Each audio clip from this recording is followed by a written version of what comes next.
नमस्कार दोस्तों। क्या सीजीएल के बाद दोबारा एनटीपीसी की टाइपिंग कराना भी बोर्ड भूल गया है कि एनटीपीसी की टाइपिंग अक्सर होती कैसे थी?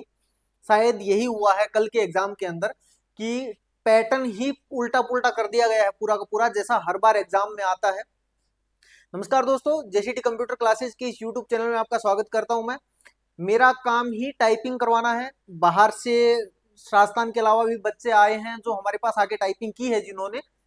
अब बात ये आती है कि कुछ बच्चों को जिनको हमने आश्वासन दिलाया था कि इस तरीके से टाइपिंग होनी है, और उसके बावजूद जब हम आज के टाइम में बातचीत करते हैं तो कल का जो मैटर आया वो सारा का सारा उल्टा आ गया। अब बात ये आती है कि अगर किसी भी चीज के लिए बच्चा पहले से तैयार होता है तो वो एक अलग बात आती है। अब मैं थोड़ा सा समझाने की कोशिश कर रहा हूं कि मैटर किस तरीके से दिया गया है जबकि किस तरीके से आना चाहिए था, और आप उस चीज को कैसे फॉलो कर रहे हो। अगर कोई भी बच्चा जो भी जहां से भी हमें देख रहे हैं, उन्होंने पहले भी हमारी वीडियोस देखी हैं, तो अगर हमारी तरफ से कुछ हेल्प चाहिए किसी भी प्रकार की वीडियो से रिलेटेड और रिलेटेड, तो हम आप लोगों के साथ हैं। हम ये बिल्कुल कहेंगे कि आप लोगों को एक स्पष्ट न्यायपूर्ण चीजें मिलनी चाहिए कि जिसके तरीके से आपकी टाइपिंग हो पाए, क्योंकि टाइपिंग में आपको एक नॉर्मल एडवांटेज रहता है कि आप एक्यूरेसी के साथ चलना है।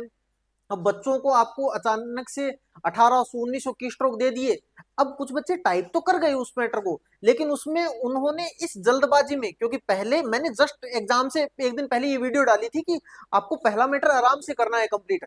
अब कुछ बच्चों ने उसको भी फॉलो किया होगा कि चलो आराम से करते हैं। हमारे खुद के जो बच्चे थे उन्होंने भी ये फॉलो किया जो टाइपिंग यहाँ से करके गए थे।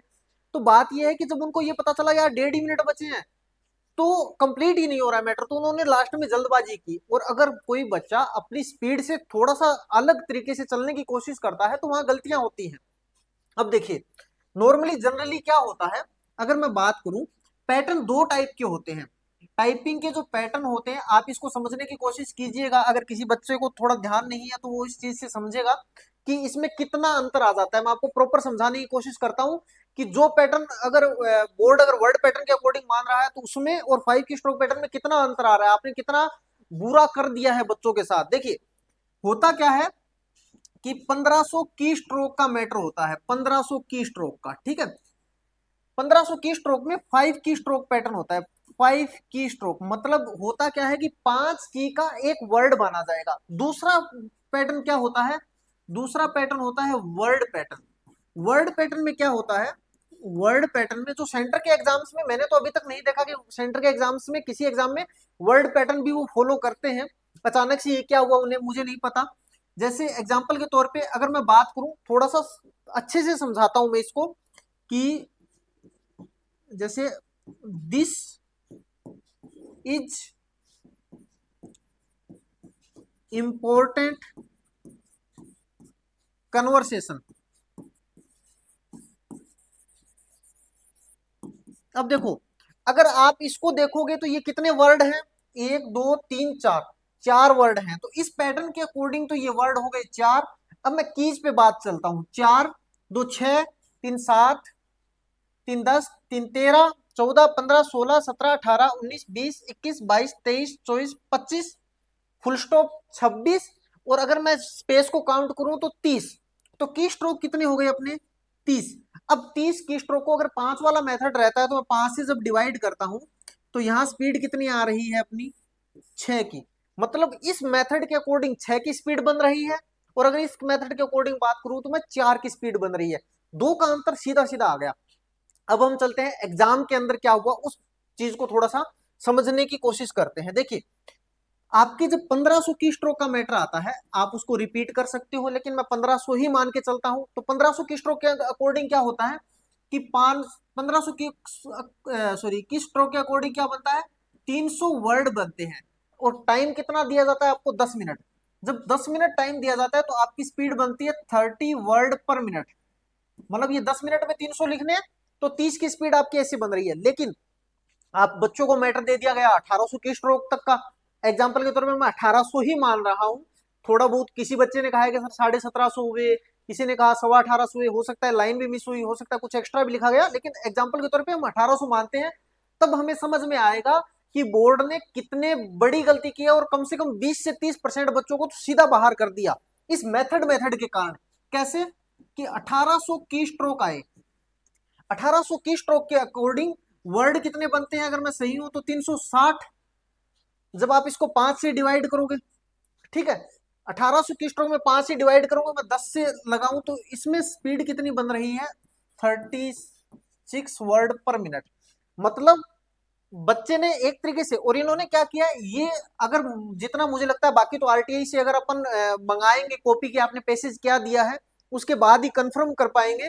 लेकिन अगर उन्होंने ऐसा दिया है कि 300 वर्ड दे दिए, कि हमने 300 वर्ड दिए, उन 300 वर्ड को टाइप करो, तो क्या रहेगा, 300 वर्ड। यहाँ बच्चे ने इस मेथड में भी 300 वर्ड लिखे, लेकिन की स्ट्रोक क्या हो गए, 1800। क्यों हुए की स्ट्रोक, क्योंकि जो वर्ड लेंथ आती है, वर्ड लेंथ का मतलब क्या होता है कि मैंने मान के चलो इट इज इंपॉर्टेंट, तो ऐसे करके, जैसे एग्जांपल के तौर में मैं आपको दूसरा समझाता हूं कि इट इज इंपॉर्टेंट थिंग, ये कोई 4 वर्ड है, ठीक है। अब इनकी वर्ड लेंथ कैसे ज्ञात करेंगे, 2 2 4, 3 7, 3 10, 3 13, 3 16, 3 19। अब 19 को क्या करोगे आप, 4 से डिवाइड करोगे, तो 4 चौके 16, 4 7 28, तो इसकी वर्ड लेंथ 4.7 है। अब लेकिन है क्या कि इसमें बड़े वर्ड थे, प्रेसिडेंट, प्राइम मिनिस्टर, ऐसे वर्ड थे, तो इनकी वर्ड लेंथ थी 6.1 के आसपास। अब 6.1 के आसपास जिसकी वर्ड लेंथ थी, तो उससे हुआ क्या कि स्ट्रोक बढ़े। अब इन्होंने क्या किया, इन्होंने अभी तक जो मेरे को सिनेरियो लग रहा है, इन्होंने किस तरीके से दिया होगा कि इज को एक वर्ड मान लिया, इंपोर्टेंट को भी एक वर्ड मान लिया, लेकिन पूरे नोटिफिकेशन में ये भी तो कहीं नहीं लिखा हुआ है ना, आपके की स्ट्रोक नहीं लिखा कि एक वर्ड, जैसे वर्ड को इन्होंने डिफाइन नहीं किया कि भाई एक वर्ड वो माना जाएगा जो सेपरेट होगा, स्पेस से जो सेपरेट होगा।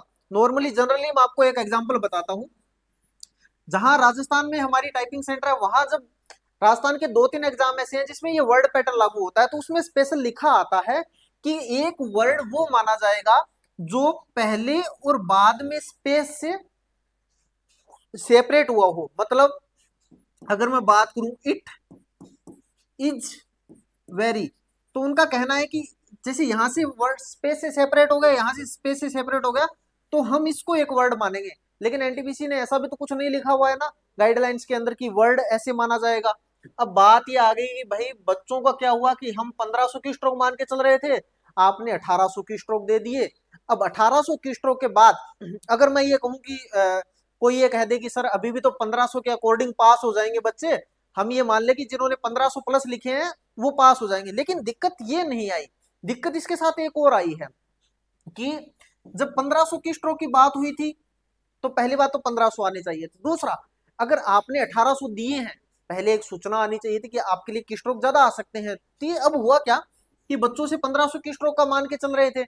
अब जनरली मैं क्या होता है, अगर मैं घर पे बैठ के टाइपिंग कर रहा हूँ, किसी इंस्टीट्यूट में बैठ के टाइपिंग कर रहा हूँ, तो मेरा मोटो ये रहेगा कि मैं 1500 के अकॉर्डिंग काम करूं। लेकिन मैं 1500 की स्ट्रोक जब टाइप करता हूं, तो मेरे पास समय बचता है 3 मिनट का। लेकिन जब मैं वहां कर रहा हूं तो मेरे से पैसेज पूरा ही नहीं हो रहा, तो मेरे पास टाइम बचा 1 मिनट का। तो अब बच्चे को पैसेज पूरा करना है, क्यों, क्योंकि उसके अंदर लिखा हुआ है स्पष्ट कि अगर आपने पैसेज पूरा नहीं किया तो डिस्क्वालीफाई हो जाओगे। अब उससे मैं ये बात पैटर्न वाली समझाता हूं आपको, उस उन इस पैटर्न से थोड़ा सा यहां समझने की कोशिश कीजिए। उन्होंने 300 वर्ड दिए, अगर उस बात को मैं थोड़ा सा क्लेरिफाई करूं, तो मुझे ऐसा लगता है कि उनका सीधा सीधा कहना यह है कि अगर आपने मैटर कंप्लीट नहीं किया, मतलब मैटर कंप्लीट नहीं किया, इसका मतलब एग्जांपल के तौर पे हमारी एक लाइन रह गई, तो आपने 290 वर्ड टाइप किए हैं, तो 290 वर्ड टाइप किए हैं, तो वर्ड पैटर्न में मैं देखूं तो मैं सीधा वर्ड जितने लिखे उसको ही डिवाइड करूंगा। तो मैंने जब 290 को सीधा 10 से डिवाइड किया, तो मेरी 29 की स्पीड आई, जबकि मेरे से मांगते कितनी है, 30 की। इसीलिए उनका सीधा सीधा कहना है कि अगर आपने नहीं लिखा तो आप बाहर हो जाओगे। तो इस बात से ये समझ आता है कि आप वर्ड पैटर्न दे रहे हो, जबकि आपका वर्ड पैटर्न लागू नहीं होता। पिछली बार भी तो एनटीपीसी का एग्जाम हुआ है, पिछली बार भी तो आपके 5 की स्ट्रोक पैटर्न आया है। तो बच्चों के लिए 5 की स्ट्रोक पैटर्न ही इंपॉर्टेंट होना चाहिए। आपको मैं एक बात बता रहा हूं कि मैं ट्विटर पे डाल रहा हूं ये चीज, आप भी अपनी चीजें फैला सकते हो। अगर आपने किसी ने ट्विटर ट्रेंड चला रखा है पहले से, तो उसमें भी मुझे टैग कीजिए, ठीक है, ताकि हम, क्योंकि 8-10 हजार बच्चों से तो हम भी जुड़े हुए हैं जो टाइपिंग कर रहे हैं, रेगुलर हम वीडियोस डालते हैं, तो उसके अकॉर्डिंग अगर मैं बात करूं तो हमसे जो हो पाएगा हम वो काम करेंगे। ठीक है, हमारा जो मेरा खुद का अकाउंट है वो है एमजे शर्मा 1805। इस पे मैंने एक अभी भी पोस्ट किया, बाकी मैं और ट्वीट करूंगा इससे रिलेटेड। और हैशटैग जो लगाया है हमने वो लगाया है आरआरबी एनटीपीसी रीटाइपिंग हो। ठीक है, ये हमने हैशटैग लगाया है। बाकी अगर किसी बच्चों को ये लगे कि सर इस चीज से रिलेटेड एक वीडियो बनाओ, हमारे व्हाट्सअप नंबर है ये वाले 8094797181। आप इस पे कॉल कीजिए, इस पे व्हाट्सअप मैसेज डाल दीजिए, मैं आपकी सारी बातें मानने के तैयार हूं। अगर कोई भी बच्चा, क्योंकि एनटीपीसी के अंदर हमारे सोर्स पे जो हमने चीजें बताई उस पे 35-40 बच्चों ने भी व्यूज दिए हैं, उसमें बच्चों ने देखे हैं। उसमें हमारे पास सीधे कांटेक्ट आए हैं, हमारे पास मध्य प्रदेश से, झारखंड से भी बच्चे आके, राजस्थान में आके स्पेशल टाइपिंग के लिए आए हैं। तो हमारा काम, क्योंकि ये टाइपिंग का ही मामला है, और टाइपिंग की अगर मैं बात करूं तो टाइपिंग, अगर मैं टाइपिंग में फेस दे रहा हूं किसी बात को लेकर कि हमने टाइपिंग करवाई है, तो ये हमारा काम भी बनता है। जो भी बाकी अदर टीचर्स हैं जो टाइपिंग करवाते हैं, जिनका टाइपिंग इंस्टीट्यूट्स हैं, वो भी अपना सहयोग करें ताकि बच्चों को इस चीज से हेल्प मिले, ताकि वो परेशान ना हो। क्योंकि ये अगर एक बार गड़बड़ हुई है तो ये अंडर ग्रेजुएशन में भी हो सकती है, तो इस चीज का निदान निकलना चाहिए। अगर कोई बड़े टीचर्स हैं वो अगर हमारी वीडियोस देख रहे हैं, तो अगर हम किसी तरीके से उनसे के साथ भी जुड़ पाएंगे तो हम जरूर जुड़ने के लिए तैयार हैं। कोई भी अगर बड़े टीचर हैं तो जो भी रिटर्न की जिन्होंने तैयारियां करवाई है, तो हम उनके साथ भी अपनी पहल दे सकते हैं। क्योंकि टाइपिंग को हम जितना आप अच्छे से कहोगे उससे बेटर तरीके से समझा दूंगा मैं कि टाइपिंग में किस तरीके से मेथड होना चाहिए, किस तरीके से नहीं होना चाहिए। उसके अलावा अगर आपको कोई भी समस्याएं जितनी भी आई हैं, जैसे भी है, तो आप एक बार के लिए कमेंट बॉक्स में लिखिए, हम कोशिश करेंगे उसके आगे उस चीज से जुड़े रहें। बाकी ये कैंपेन अपना चलता रहेगा, कल दोबारा एक वीडियो लेके आएंगे, उसमें एक नए 2-4 पॉइंट जो भी, या बच्चों के कोई भी और अगर एक्स्ट्रा डाउट आएंगे तो उसको लेकर हम बात करेंगे। अभी तक के लिए ये वीडियो इसलिए है कि बच्चों की हेल्प होनी चाहिए, क्योंकि किसी ने बहुत अच्छे से तैयारी की है, कोई 45 की स्पीड लेके बैठा है और आपकी एक सिंगल गलती से किसी का करियर खराब हो रहा है, वैसा नहीं होना चाहिए। बोर्ड को इस बात पे जरूर ध्यान देना चाहिए। धन्यवाद।